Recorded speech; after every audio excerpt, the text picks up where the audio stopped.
भाजपा ने मृत और लापता मतदाताओं की सूची सामने लाकर भ्रष्टाचार का आरोप लगाया है। भाजपा ने नादिया की शांतिपुर नगर पालिका के वार्ड संख्या 22 के बूथ 152 को मृत मतदाताओं और लापता मतदाताओं सहित कुल 23 लोगों की पहचान कर दी है।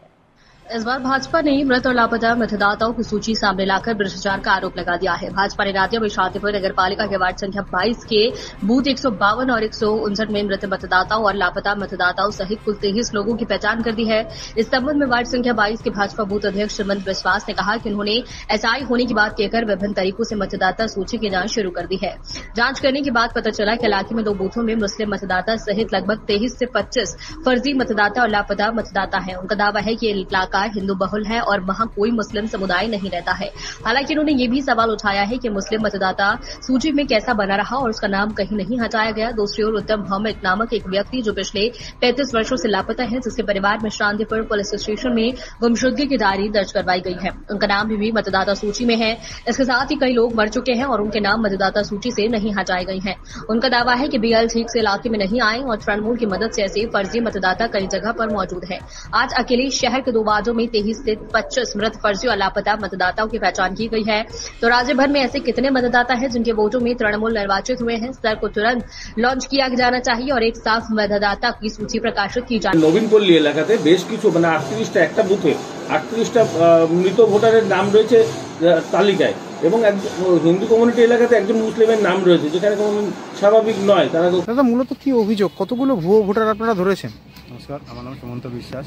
জোরে আমার নাম সুমন্ত বিশ্বাস, আমি 22 নম্বর ওয়ার্ডের বুথ সভাপতি, শান্তিপুর শহর। হ্যাঁ, শান্তিপুর শহর।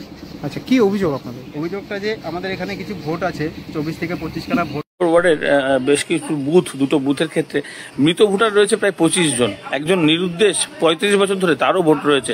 আবার অন্যদিকে একজন ওখানে হিন্দু কমিউনিটি, কিন্তু একজন মুসলিমের নাম রয়েছে, মুসলিম পরিবারের, সেখানে কিন্তু সেই পরিবারের অস্তিত্বই নেই। কি বলবেন? বিজেপি বলছে যে আপনারা নাকি এদের ভোটের স্বার্থে ব্যবহার করেন। বিষয়টা হচ্ছে, দেখুন, যে বুথে ঘটনাটা ঘটেছে, কি নাম? উত্তম ভৌমিক।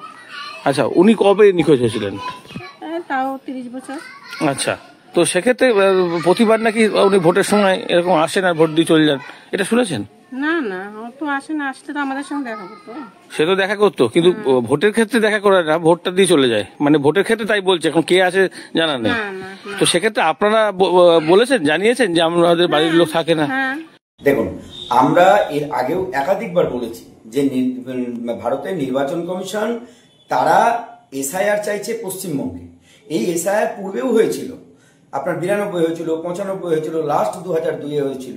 এখন এই 2025-এ তারা এসআইআর এর মধ্যে দিয়ে একটা স্বচ্ছ ভোটার তালিকা বের করতে চাই। করবে না, কারণ বিএলও করার কোনো পরিস্থিতি নেই। যখন আমাদের সেন্ট্রাল গভর্নমেন্ট একটা সিদ্ধান্ত নিল যে এগুলো মানে সার্ভে হওয়া উচিত, সেই সময় দেখুন আমাদের মাননীয়া রীতিমতো থ্রেট করছে যে এখন যখন আপনাদেরকে ডেকেছে তখন তো আপনারা কমিশনের আন্ডারে থাকবেন, কিন্তু যখন ভোটটা চলে যাবে তখন কিন্তু আমাদের রাজ্যে আমাদেরই চাকরি করতে হবে। তা যেখানে সরাসরি